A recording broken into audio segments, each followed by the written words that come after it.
नमस्कार सभी प्यारे लोगों को, प्यार भरा नमस्कार। और आप सब लोगों को गुरु पूर्णिमा की बहुत बहुत सारी शुभकामनाएं, बहुत सारी बधाई। आज का दिन बहुत ही महत्वपूर्ण और बहुत ही पावन दिन है हम सब के लिए, क्योंकि गुरुओं का आशीर्वाद जो है वो ज़िंदगी के अंदर सबसे ज़्यादा महत्वपूर्ण है माता पिता के बाद। क्योंकि ज़िंदगी के अंदर अगर हमें अपनी राह कोई अगर चलना सिखाता है तो वो केवल और केवल गुरु ही हैं। गुरु आज्ञा बिना अपनी ज़िंदगी के अंदर प्रगति करना संभव ही नहीं हो पाता। या मैं यूं कह लूं कि गुरु की जो डेफिनेशन मेरे मुख से हमेशा निकलती है, हर गुरु पूर्णिमा को निकलती है, वो यही निकलती है कि जो हर गुरु को अपनी रूह से अपने शिष्य को दे दे, उसको हम गुरु कहते हैं। यानी कि आपके ज़िंदगी के अंदर आए हुए अंधकार को अगर कोई एक व्यक्ति या एक शख्स इस दुनिया के अंदर अगर दूर कर सकता है, वो आपके गुरु होते हैं। गुरुओं की महत्वता तब समझ में आती है जब हम जिंदगी के अंदर बहुत कुछ करने की क्षमता रखने के बाद भी जिंदगी के अंदर कुछ नहीं कर पाते, पर उस वक्त एक लो, एक दिया जो हमारी जिंदगी के अंदर मार्गदर्शन देने का काम करता है, वो होते हैं हमारे गुरु। तो आज के इस पावन दिन पर सबसे पहले तो मैं अपने माता पिता, अपने गुरुजनों को नमन करते हुए, उनसे आशीर्वाद मांगते हुए और ईश्वर से प्रार्थना करते हुए कि आप सब लोगों की ज़िंदगी में भी गुरु जो हैं वो आपको यूं ही मार्गदर्शन देते रहें, आपकी ज़िंदगी आगे बढ़ती रहे, ऐसी मेरी मंगल कामना है आप सब लोगों के लिए।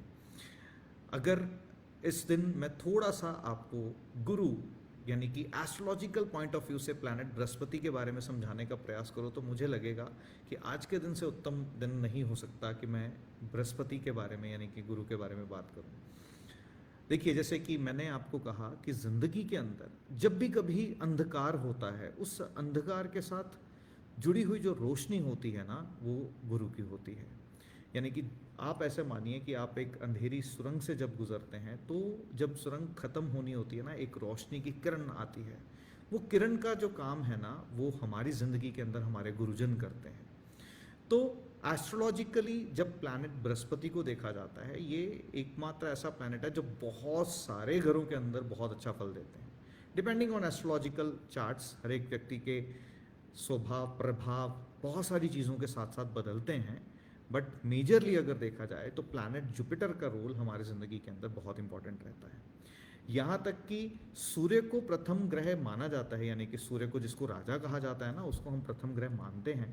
बट यकीन मानिए कि सूर्य की ऊर्जा भी गुरु के साथ जुड़ी है। अगर गुरु की ऊर्जा साथ में सही से काम नहीं कर रही तो सूर्य की ऊर्जा भी कहीं ना कहीं डिस्टर्ब रहती है। तो हमारी ज़िंदगी के अंदर अगर हम एस्ट्रोलॉजिकल पॉइंट ऑफ व्यू से समझेंगे, बृहस्पति की ऊर्जा जो है वो बहुत ज़्यादा महत्वपूर्ण है, बहुत ही घरों का कारक स्वामी भी है। पर एक बात जो समझने की है, इस गुरु को अगर हम देखते हैं एस्ट्रोलॉजिकल पॉइंट ऑफ व्यू से, कौन कौन से घर जो है वो मिले और कौन कौन सी राशियाँ मिली। एस्ट्रोलॉजिकल पॉइंट ऑफ व्यू से नवम भाव यानी कि नाइन्थ राशि जिसको हम धनु राशि कहते हैं, और 12वां भाव यानी कि जिसको हम मीन राशि कहते हैं। ये दोनों राशियों को थोड़ा सा समझने का प्रयास कीजिएगा। आपकी ज़िंदगी में जो एक ऐसा समय आता है जिस वक्त आप परेशानियों के अंदर घिरे हुए हैं, आपको कुछ समझ नहीं आ रहा, ऐसा सा समय जिस वक्त आपके बहुत सारे नुकसान हो रहे हैं। एस्ट्रोलॉजिकली ये 8th हाउस के साथ देखा जाता है। अष्टम भाव आपको कहीं ना कहीं अनएक्सपेक्टेड गेन्स और अनएक्सपेक्टेड पेन्स देता है, जिसमें 90% अनएक्सपेक्टेड पेन्स रहती हैं। ठीक जब आप किसी विपदा से निकलते हैं, आप परेशानियों से निकलते हैं, ठीक उसके बाद जो नेक्स्ट हाउस आता है वो किसका आता है? गुरुओं का। यानी कि आपकी ज़िंदगी में वो डार्कनेस को ख़त्म करने के लिए, वो अंधेरे को ख़त्म करने के लिए जो धनु राशि बनती है, ये बृहस्पति की राशि है। और बृहस्पति की राशि अग्नि तत्व की है, जो एक ज्ञान के लो को बताती है। यानी कि आपकी ज़िंदगी में आपका ज्ञान आपको किसी भी सिचुएशन से बाहर निकालने में सक्षम होता है। और वो ज्ञान देता कौन है? वो ज्ञान जो है वो देते तो गुरु ही हैं। तो इस कारण से ये जो राशि है ये बहुत महत्वपूर्ण रोल प्ले करती है नवम भाव के साथ मिलकर के। इसको भाग्यस्थान भी ऐसे ही नहीं कहा जाता, भाग्यस्थान है यानी कि गुरुओं का स्थान है, इसलिए ये भाग्यस्थान भी है। तो इसलिए बहुत इंपॉर्टेंट है गुरुओं का आदर सम्मान ज़रूर कीजिए, क्योंकि गुरुओं का अगर आशीर्वाद नहीं होता तो ज़िंदगी के अंदर प्रगति करना जो है ना वो असंभव है। इसके बाद जो 12वीं राशि यानी कि मीन राशि, जो राशि किसकी है? मोक्ष की राशि है। यानी कि एक व्यक्ति के जीवन का प्रारंभ मेष राशि से तो होता है, पर कंप्लीशन ऑफ जर्नी जो है वो मीन राशि पर जाकर के हो जाती है। ये भी गुरु की ही राशि है, पर ये जल तत्व की राशि है। अब ये जल तत्व की राशि है, ये एक व्यक्ति को एज ऑफ ह्यूमन बीइंग, आप जिंदगी में कुछ भी हासिल कर लें, आप कितना ग्राउंडेड रहते हैं, आप ईश्वर के प्रति कितना अपने आप को रिस्पॉन्सिबल समझते हैं, इस यूनिवर्स के प्रति अपने आप को कितना रिस्पॉन्सिबल समझते हैं, ईश्वर के प्रति अपने आप को कितना जवाबदेही समझते हैं। यानी कि आप कोई भी कर्म करने से पहले, अक्सर कुछ लोगों के मुख से ऐसा सुनता हुआ निकलेंगे कि लोग कहते हैं कि हमें ईश्वर को जवाब भी देना है। ये जो मीन राशि है ना, ये आपको क्या करती है? आपको ईश्वर के साथ जोड़ने का काम करती है। अगेन ये राशि किसकी है? गुरु की राशि है। यानी कि बृहस्पति का हमारे ज़िंदगी के अंदर एक बहुत ही महत्वपूर्ण रोल जो है वो रहता है। अब एस्ट्रोलॉजिकली अगर बृहस्पति फेवर में ना हो, बहुत सारी कंडीशंस हो सकती हैं, बहुत सारी परमुटेशन कॉम्बिनेशंस होते हैं, कुछ फिक्स फार्मूलाज नहीं होते एस्ट्रोलॉजी के अंदर, इस बात को समझिएगा। जितना कुछ आप समझते हैं with due respect to every single person जो इस विषय के बारे में बोलते हैं, बट मेरा ऐसा मानना है पर्सनल कि किसी भी एस्ट्रोलॉजिकल चार्ट को, न्यूमरोलॉजिकल चार्ट को या वास्तु के दृष्टिकोण से जब तक सारी चीज़ों को ना देखा जाए तो हम किसी एक चीज़ का समावेश नहीं कर सकते। सो अगेन इस बात को दोहराते हुए कि एस्ट्रोलॉजिकली बृहस्पति आपको अच्छे फल दे, ये बहुत ज़्यादा इंपॉर्टेंट है। और मान लीजिए अगर नहीं देता तो हम क्या कुछ ऐसे उपाय कर सकते हैं? तो आज के दिन मैं आपसे कुछ उपाय भी शेयर करना चाहूँगा, ताकि आप सब लोगों की ज़िंदगी में आज के दिन किए गए उपाय आपकी ज़िंदगी में, आप लोगों की ज़िंदगी में खुशियाँ लेकर के आएँ। ये बात मैं आप लोगों से शेयर करना चाहता हूँ। अब इस बात को समझिएगा, गुरु जो हर वक्त क्या करता है? रोशनी का कारक है। हर वक्त एक सूर्य को मैंने कहा जन्म देने का कारक भी कौन है? वो है बृहस्पति, जो बन जाता है वो हो जाता है। अब इसका अर्थ क्या है कि हमारी आत्मा को भी जो सोर्स ऑफ एनर्जी है वो कहाँ से मिलती है? बृहस्पति से मिलती है। इसलिए जो श्वास आप लेते हैं ना, ये आपके अंदर प्राण ऊर्जा को लेकर के जाने का कार्य करती है। वो प्राण ऊर्जा किसकी है? वो बृहस्पति की मानी जाती है। तो इसका अर्थ क्या है कि आपके शरीर के अंदर की जो प्राण ऊर्जा जो जा रही है नाक के माध्यम से, जो आपके ज़िंदगी में जीवन को बनाए हुए है, वो एनर्जीज कहाँ से हैं? उसका कुछ ना कुछ लेना जो है वो बृहस्पति की ऊर्जाओं के साथ ज़रूर रहता है। अब बृहस्पति हमारी ज़िंदगी के अंदर इतना अगर महत्वपूर्ण रोल प्ले करता है, तो हम क्या बृहस्पति को संतुलित अवस्था में रखने का प्रयास कर लें? सबसे पहले और सबसे इम्पॉर्टेंट बात तो ये है कि आपकी ज़िंदगी में हर वो व्यक्ति जो गुरु तुल्य हो, यानी कि उन्होंने आपको ज़िंदगी में कुछ भी शिक्षा दी हो, कुछ भी सिखाया हो। ज़रूरी नहीं है कि आपको कोई सब्जेक्टिव नॉलेज ही दी हो। बहुत सारी ऐसी चीज़ें होती हैं जो हम लाइफ के अंदर एक्सपीरियंस से सीखते हैं। जो कोई एक पर्सन आता है हमारी लाइफ के अंदर, कुछ चीज़ें शेयर करता है आउट ऑफ अपने एक्सपीरियंस के साथ, और वो आपकी ज़िंदगी में हेल्पफुल होती हैं, तो वो भी एक गुरुओं की तरह रोल प्ले करते हैं। बट येस, जो हर वक्त आपके साथ बने हुए रहे, हर एक मुसीबत के समय में, हर एक दुख के समय में, हर एक डार्कनेस के समय में आपके साथ जुड़े हुए रहे, वो आपके वास्तविकता में गुरु हैं। अब पहले उनका आदर सम्मान करना बहुत ज़्यादा इंपॉर्टेंट है, और मैं हर एक को सजेस्ट करता हूँ कि आपके घर के अंदर आपके जो भी गुरुजन हैं उनकी तस्वीर होना बहुत ज़्यादा इंपॉर्टेंट है। नॉर्थ ईस्ट डायरेक्शन बृहस्पति की दिशा है। बृहस्पति की दिशा में गुरुओं की तस्वीर होने से आपके ज़िंदगी के अंदर उनकी जो लो है, उनकी जो रोशनी है, वो हमेशा बनी हुई रहती है। यहाँ पर मैं मंदिर की बात नहीं कर रहा, मैं स्पेसिफिक नॉर्थ ईस्ट डायरेक्शन में कहीं पर भी चाहता हूँ कि आप अपने घरों के अंदर अपने गुरुओं का चित्र ज़रूर लगवाएं और गुरुओं की ब्लेसिंग्स मिलें। इसके लिए बहुत अगर संभव हो तो अगर आपके गुरु साक्षात आपके साथ हैं तो प्रयास कीजिए एक ऐसा चित्र उनके साथ खिंचवाने के लिए जिस चित्र में उनका हाथ आपके सर पर हो, और वो चित्र को आप अपने नॉर्थ ईस्ट डायरेक्शन में गोल्डन फ्रेम में लगा दीजिए। और फिर देखिए आपके समय कैसे जो है वो बदलना शुरू होता है, आपके भाग्य के द्वार कैसे खुलना शुरू होते हैं। आप जब भी कभी मंदिर जाते हैं तो जैसे मैंने बताया, धनु राशि नवम भाव के साथ जुड़ी है और स्पिरिचुअल जर्नीज को भी बताती है, तो आपका नवम भाव जो है वो सक्रिय होता है।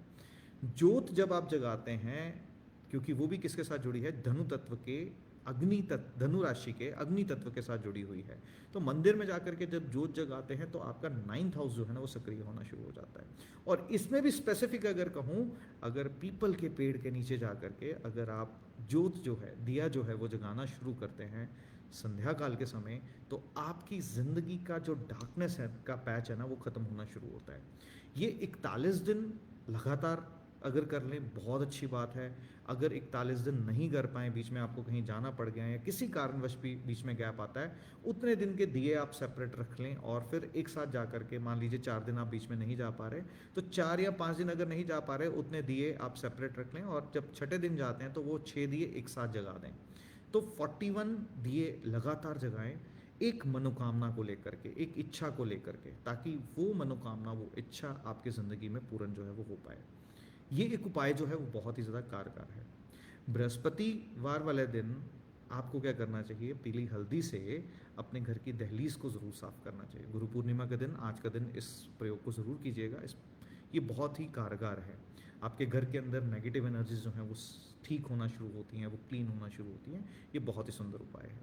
साथ ही साथ में पैसे की बरकत आपकी ज़िंदगी में बनी हुई रहे, पैसा आपके घरों के अंदर आता रहे, अच्छा से बना रहे, इसके लिए चांदी का एक सिक्का अगर आप पीले कपड़े में बांध के अपने ईशान कोण में अपने घर में नॉर्थ ईस्ट में रख देते हैं, वो भी आपके लिए बहुत ज़्यादा उत्तम है, लाभकारी है। नहीं तो आप इसको तिजोरी में भी रख सकते हैं, आप इसको वॉलेट में भी रख सकते हैं। मेक श्योर वो वॉलेट जो है वो लेदर का ना हो। अगर लेदर का है तो आप फिर वॉलेट में मत रखिएगा। ये कुछ बेसिक से उपाय हैं जो आपको करने ही चाहिए। और जब कभी मौका मिले, ये उपाय जो थे ना ये आपके धनु राशि को ठीक करने वाले हैं। अब मीन राशि की अगर मैं बात करता हूँ, सबसे पहले आपको ज़िंदगी के अंदर कुछ ना कुछ बांटते आना चाहिए, ये पहली बात है। आपने अक्सर लोगों को देखा होगा, वो लंगर की व्यवस्था करते हैं, कई लोगों को पानी पिलाते हैं, ये सब मीन राशि के गुणों को ठीक करते हैं। तो जब भी कभी आपको मौका मिले सेवा करने का, तो सेवा ज़रूर किया कीजिए। ये सेवा का भाव आपकी ज़िंदगी के अंदर बहुत सारा परिवर्तन लेके आएगा।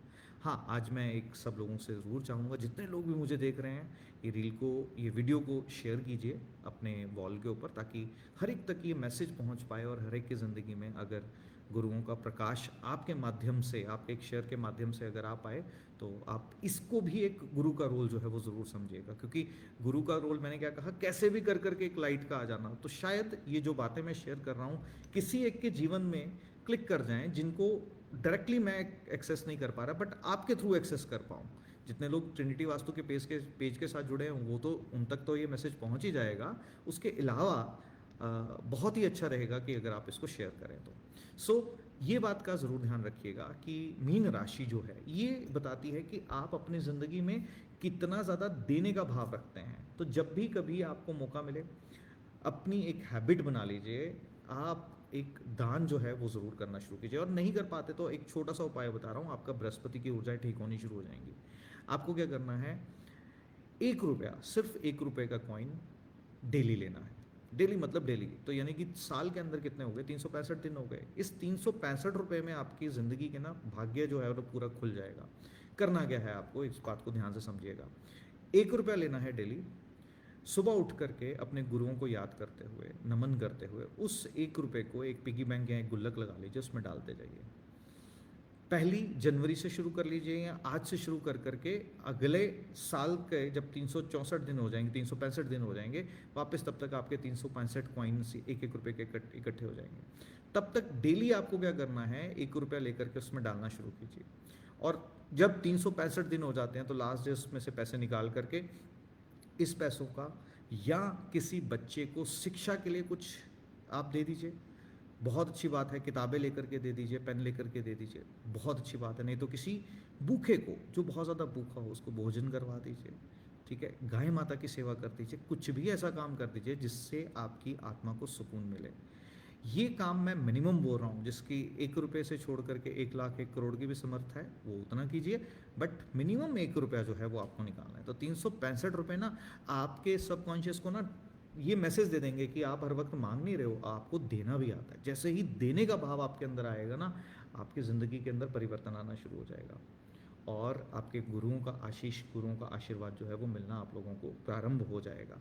तो सब जितने भी लोग जुड़े हुए हैं उन सब लोगों को भी गुरु पूर्णिमा की बहुत सारी शुभकामनाएं। पुनः से कहूँगा कि सबसे पहले तो जो लोग लाइव सेशंस में Trinity vastu world beyond vastu group में नहीं जुड़े हुए हैं वो जुड़ते रहिए और ज़रूर शेयर कीजिए, ताकि ये मेरी आवाज़, ये मेरी इस वाणी के माध्यम से अगर किसी एक के जीवन के अंदर परिवर्तन आता है जिसके निमित्त आप बन सकते हैं, तो ज़रूर शेयर कीजिएगा, ताकि आपके एक माध्यम से किसी के जीवन के अंदर कुछ परिवर्तन आ पाए। पुनः से आप सब लोगों को गुरु पूर्णिमा की मंगल कामनाएं देते हुए, आप लोगों को बहुत सारा स्नेह देते हुए, मैं लाइव सेशंस में आता रहूँगा जब भी मौका मिलेगा और आप लोगों के साथ जुड़ता रहूँगा। और आप लोग अपने प्रश्न जो है वो ज़रूर लिख करके भेजा कीजिए, ताकि जब भी मुझे समय मिले मैं उस प्रश्न से संबंधित जो है वो लाइव सेशन लूँ या उन वीडियोस को, उन टॉपिक्स को रिकॉर्ड कर करके यूट्यूब, इंस्टा और फेसबुक पे अपलोड कर दूँ। कमेंट सेक्शन में लिख दीजिए आप किस और विषय में जानना चाहते हैं। पुनः से आप सब लोगों को गुरु पूर्णिमा की बहुत सारी मंगल कामनाएं, बहुत सारी शुभकामनाएं। ईश्वर से, परमपिता परमात्मा से प्रार्थना है कि आप सबके जीवन के अंदर खुशियां बनी रहें, आप ज़िंदगी के अंदर खूब प्रगति करें, खूब शाइन करें और ईश्वर आपको सब खुशियां प्रदान करें। ऐसी मंगल कामना के साथ अभी के लिए अपनी वाणी को विराम देता हूँ। पुनः से आपसे फिर से मुलाकात होगी नई एक वीडियो के अंदर, एक नए सेशन के अंदर, एक नए टॉपिक को लेकर के। जुड़े रहिए, बने रहिए और पुनः से आप सब लोगों को गुरु पूर्णिमा की बहुत बहुत बधाई। धन्यवाद।